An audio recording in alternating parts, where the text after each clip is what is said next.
Hey guys, welcome back to another video, and yep, we got another one, another major hurricane, Hurricane Eta, which is now a 150 miles per hour storm with a pressure of 934 millibars.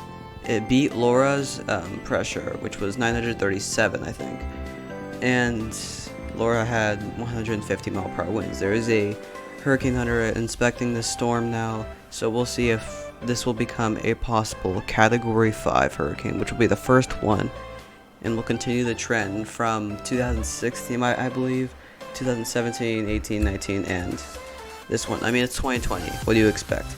We'll get into that in a bit. For now, let's read this message that they gave us. Eta continues to rapidly intensify as it approaches the coast of northeastern. You can pronounce it. Life-threatening storm surge, catastrophic winds, flash flooding, and landslides are expected across portions of Central America. That's South America, North America, and Central America, if you didn't know. And the Eastern Pacific, we have another disturbance that is likely to form within the next couple of days as it moves generally in this area. Nothing in the Central Pacific, and nothing here. So let's get into Eta. It is, you can pause this video and read this because I'm too lazy to read it, as usual. Yeah, right. I'm gonna go here. Wind history. It continues to grow, and then it continues to move south and towards that place. And Honduras is next. So let's look at the cone and the warning system. We have a major hurricane right here, 150 mile per hour winds, and then 105, and it weakens because of the mountainous terrain in two of these countries. It'll weaken all the way to a remnant and possibly emerge back out of Mexico and reform into a storm and could affect the US. I just got a message from the Weather Channel. So yeah, and that is not good. So let's go to take a look at some other websites. This is one of the most recent advisories that came in.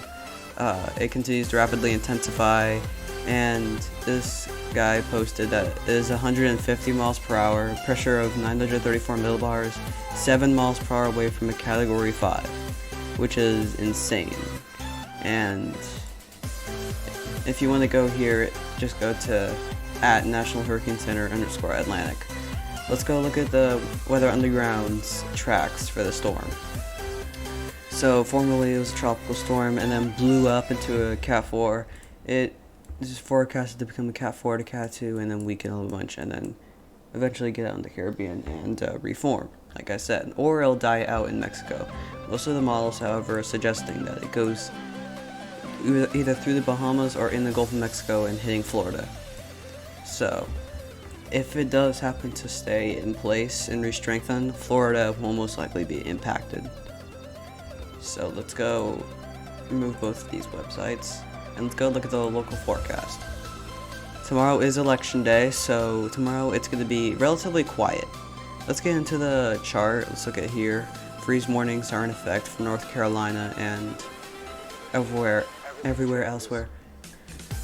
And okay, we do not have, I know for a fact we do have a weather map down here. Yeah.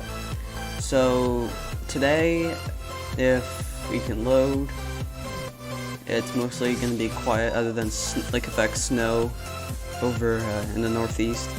Hurricane Eta down here. And then it's going to be wet relatively across northwestern part of the United States.